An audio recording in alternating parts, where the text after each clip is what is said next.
Welcome back, ladies and gentlemen. This time we're on Numbani for the Team Reticent versus Team YOSH game. Racket, what do you think is going to be different this time on Numbani, seeing it's a hybrid map as well, but we all know this map is quite different to King's Row. What might Reticent be able to do to bring it out this game? Well, in my opinion, for Team Reticent, this map is actually one of their strongest maps. We've seen in the past that they like to go through the bottom choke through the hotel, and they get all their members and they crouch through, so a lot of the enemy team doesn't see them or hear them as they're trying to trespass through the choke there. And I think it's honestly one of the better maps for, you know, this hybrid format. It's going to be very interesting to see where they go, since they don't have their primary shot caller in Arceus as well. So whether their strats alter or not because of that reason, I mean, for the first match as well, I mean, we've never seen Hero on Bastion before, and the fact that, you know, maybe because of this different roster, they decided to adapt it, they decided to mix it up a little bit, but it wasn't really effective enough because the Bastion was rather cheesy. YOSH managed to adapt to it very quickly, and they just cut through the defenses quite easily on that defense. Yeah, I definitely agree. They didn't have that strong of a defense last time, but hopefully we can see a better defense coming from them as Team YOSH this time, running with the Genji, looking to be able to do quite a lot of damage with that Dragon Blade. It is quite comboable with a lot of things. Reticent holding this high ground with a few members on the opposite side of the high ground, looking to you know, have that separated just in case they all get jumped on, so they're not all taken off of that high ground. They have a few members, key members up there as they let Team YOSH push up. Pancake does go off the edge along with the Kunpon, but that was quite a weird thing. We see a bit of a cap going on. This is quite a strange map, as we just saw Team Reticent let YOSH take the high ground. What happened there, Racket? Well, 3 members from YOSH were down the bottom and 3 were at the top. They were planning for Kunpon on that Reinhardt to charge someone down from the bottom as the split pressure was on the high ground. But I didn't manage to end up working out because one member went onto the point and the split pressure was just too much. There's a point in which, you know, you can have that split 3v3 sort of pressure, but they didn't really format it properly. One person was on the point, it was a bit mixed and scattered, and they're reverting to going to the top ground now. Yeah, we see Ronstrosity jumping on the members of the high members on Team Reticent, bullying them off, but we see initiation coming in from Kunpon, getting himself quite low with that anti-heal. That was a very good anti-heal. Ends up going down. Pancake getting that kill on Wolf as well. Really good job. This is going to mean quite a lot. Leela trying to get out of that situation, but it looks like Team YOSH did have to back out of that situation due to too many losses. Yeah, Reticent are going to be happy with this. This is definitely a better showing than what happened in the first map. Watchpoint does have that tactical visor available. Jaws does have that Earth Shatter. So they do have the advantage if YOSH decide to slow push through the middle here. But it looks like they're going from the opposite side to the left of the point, trying to cut through there, just using different pathing to see if they can test, you know, different strategies here. It's going to be reliant on Leela. They do have a lot of tools to use here. So that Dragon Blade definitely is going to be a very useful ultimate. They can dive into the backline. He's using it right now. Oh yeah, now we have the initiation coming in from Leela with that Dragon Blade, with a few members coming out of from Team YOSH into this point. We see Jaws trying to back them off out of that situation. I'm not sure what really happened with that, but it does look like Team YOSH didn't really capitalize on that position, but Jaws does get knocked down. This is giving Team YOSH a situation to be able to push in here as Kunpon tries to knock a few people off. A bunch of members of Reticent have to back up on the point. Now comes that sound barrier from Hero, looking to keep his little Reinhardt buddy alive, as Reinhardt does take out Kunpon in that little little low ground over there, and Team YOSH have to back off once again, Racket. Yeah, Leela went in with that Genji. The key thing when you're engaging with Dragon Blade, you need to split through their team comp, because don't forget, Genji can't exactly 1v6 as he jumps on. Dragon Blade does do a lot of damage, but if Leela goes in there by itself, can, you know, do a lot of can't do a lot of damage if the team decides to focus. But it looks like another engagement is coming through the high ground. Yeah, we see that sound barrier coming off for Team YOSH, and the sound barrier,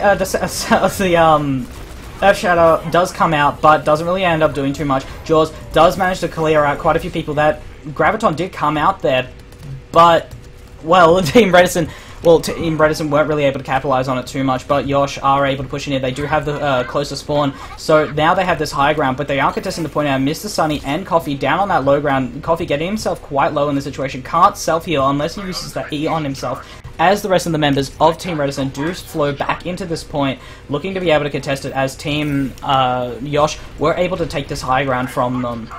We're going to be seeing Leela trying to go for that hook, but not really able to get anything. We're going to see Coupon getting that nano boost on him. He's coming in here. He's looking to be able to do a lot. Coupon getting himself, Jaws getting himself put to sleep as Jaws looks quite low here. Wolf coming around the side, being able to take him out. Out came that Earth Shatter. Didn't really end up doing too much. It looks like Team YOSH are going to be able to take this point as they clear out members of Team Reticent. Out comes that self-destruct from Monstrosity, looking to take out a few people. Mr. Sunny does shield before any bad things come, but looks like Reticent, against my word, do have a few more members on point, so they may be able to contest this a bit longer. Kobe coming in there, looking to get some damage out and be able to take this point, but he is caught in a bad station. Watchpoint bringing out that tactical visor, being able to clear them out.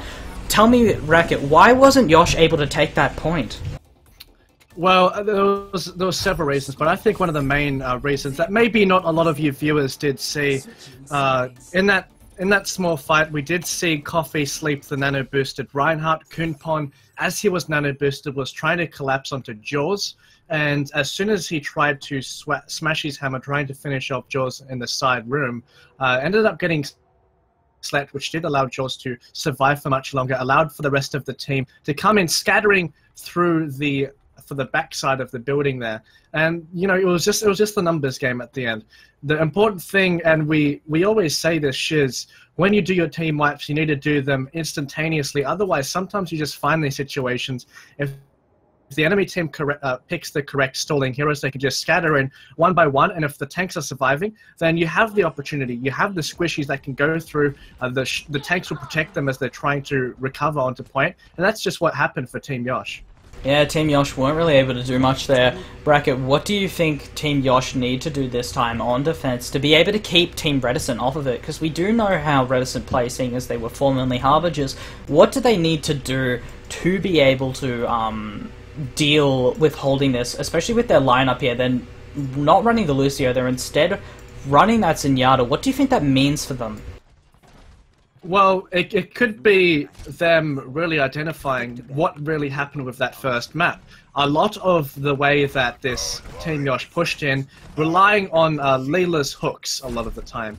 Leela did manage to get a few good picks, and the fact that they're wanting to pick that Zenyatta really solidifies that win condition. Once a target is hooked, you can put that Discord, even if it's a tank, you can really shred them quite fast. So it's going to be up to Leela in this sort of sense to get those hooks that they need, fire them off with the Discord orb, and Kobe will be helping to poke in the backline with the Discord orb as well, as Team Reticent are going to bottom ground.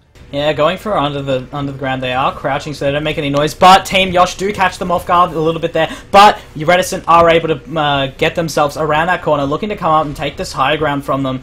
Team YOSH not really following after them. Well, we do see Leela was looking for that hook.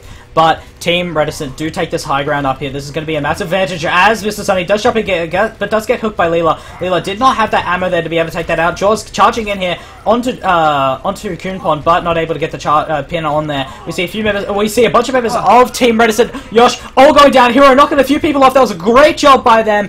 Good job by Team Reticent. What solidified that capture for Team Reticent?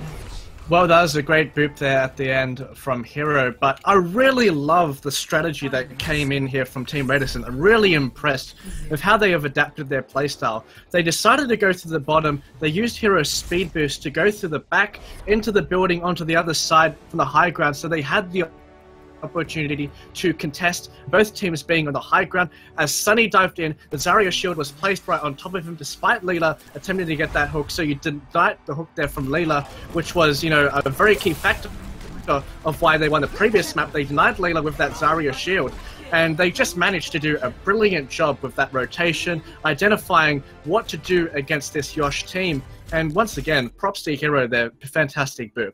Yeah, definitely. We saw no silly strats or strange strats coming out from Team Reticent there. They were really on top of it that time.